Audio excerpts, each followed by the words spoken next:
Hello, everyone. Today I'm with Professor John Ratey, a world expert on ADHD, a neuropsychiatrist, a Harvard professor. He has written 12 best-selling books, translated to, I think, 20 different languages. I came across his book, Spark, and let me say, it was such an important message, and I want all of you to hear about it. So, hello, John. How are you? I am fine. How are you this morning? I'm in Hawaii where it's paradise. It's wonderful. I can hear the birds singing. I would say you're in a better place than I am, geographically speaking. So, I would like to start out by talking about how exercise is good for our brains, because I think that's a key message from your book, Spark. And so, first of all, I want to hear, what is your personal exercise program? Well, it's 8 a.m. right now here in Hawaii, and I've already walked 2 miles to get my Oh, coffee. Every morning, that's part of my ritual. That's the way I wake up. Then throughout the day, I'll be moving. That's one of the reasons why we are in Hawaii, because we're moving all the time and we're moving outside and in nature a lot mm, of the time. We're near the Pacific Ocean, about a half a mile away. We'll go down to the beach, and then I have a personal trainer a couple of days a week, because as we age, we need to make our muscles stronger. We need to have them. We're learning so much more about how right. strength is so important, not only for our bodies, but for our brain. When I wrote Spark, it wasn't as clear that strength training has a profound effect on the brain as aerobic exercise, but we're learning, yes, it does. It really has a big effect on promoting a good mood and keeping our brain cells active and ready to learn, and keeping us away from the cognitive decline as we age, which leads Yeah. to protection against nasty things like Alzheimer's disease, Parkinson's disease, and all the other ravages that aging has on our brain. Absolutely. I would like to ask you, like, exactly how we should exercise and all of this, because I think that's like a natural question.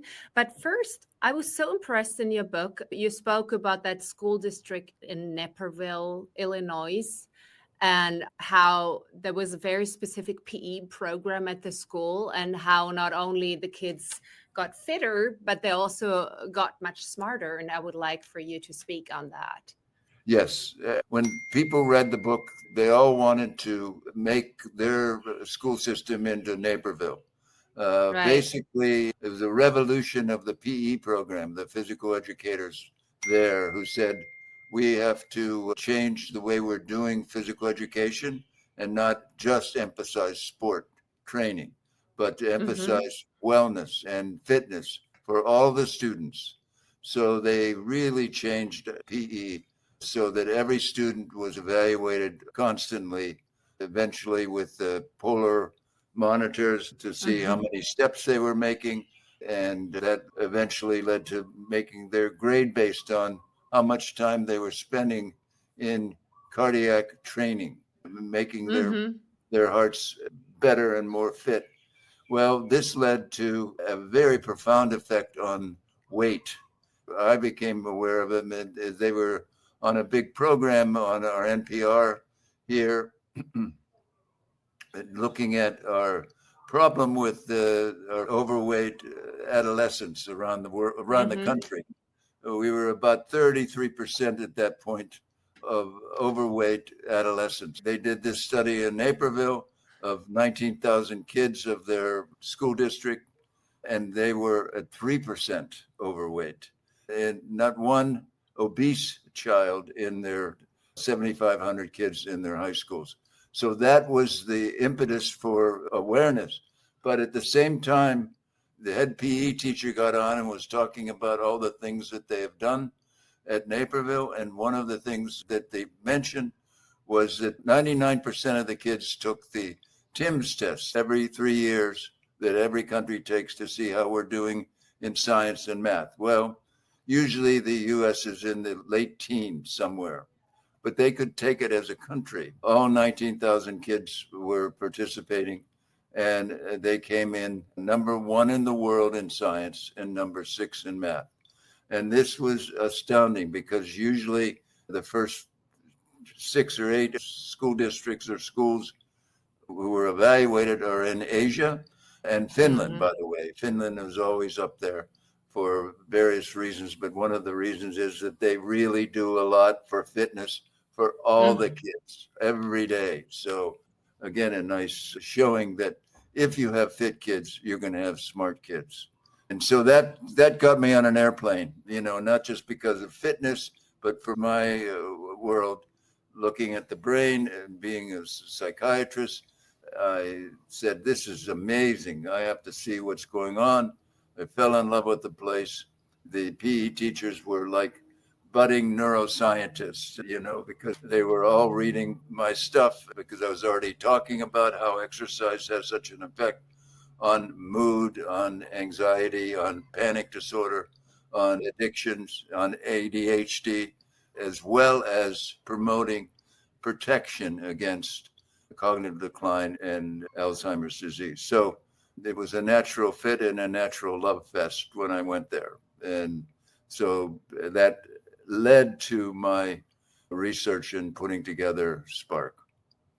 I thought it's such an important message because if you think about it, most parents think if they want their kids to be smarter, they cancel the after-school sports activities to make sure they study more or something like this.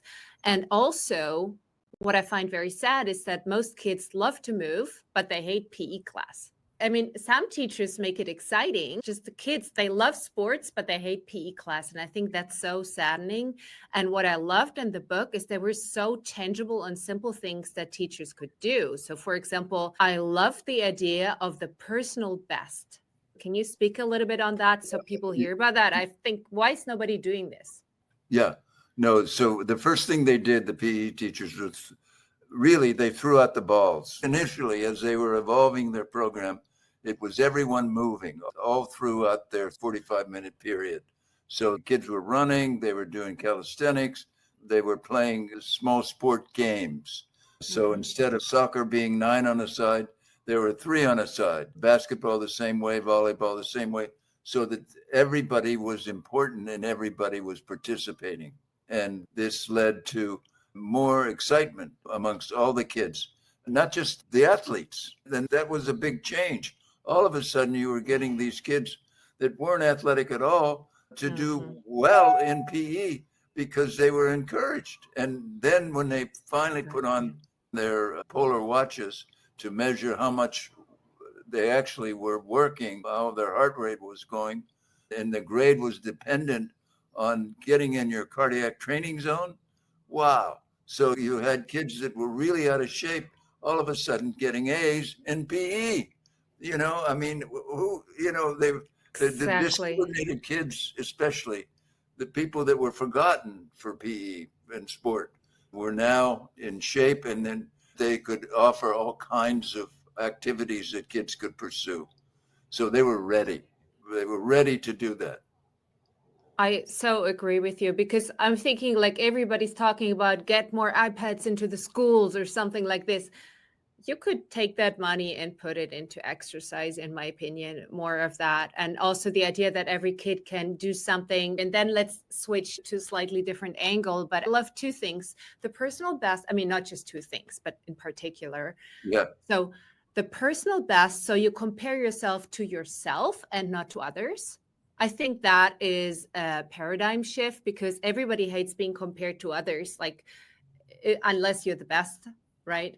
And so there you improve, you do continuous improvement on yourself. And that's so good. Self-efficacy, your confidence builds up. You can make progress. You can be active. You can do something. And then also the idea of offering many different things. So if you hate balls, you don't have to be great at basketball. You can do something completely different.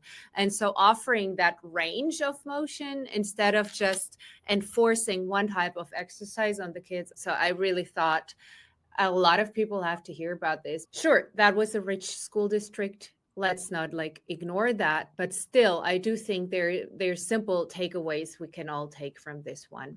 Part of their brilliance was to develop small-sided games where 3-on-3 all the time, and they were computer generated sides. It wasn't choosing sides so that the more athletic kids would choose other athletic kids. No, it was randomly assigned every day. So in volleyball 3-on-3, you had somebody not that good, but they were part of the team, and they eventually brought them up.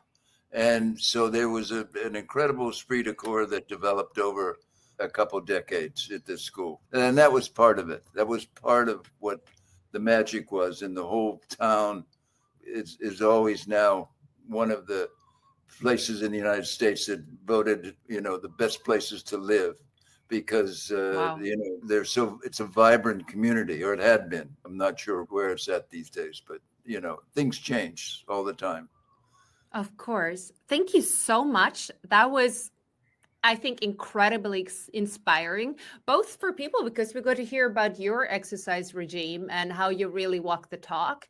And I think it's interesting, not just for parents, but I think to see that clear correlation between exercise and academic performance. I mean, hello, like everybody should be exercising. It's the best thing you can do for your brain. So thank you for today. We'll see more of you, but for today, I want to thank you and say goodbye. Goodbye, and enjoyed being with you. Thank you.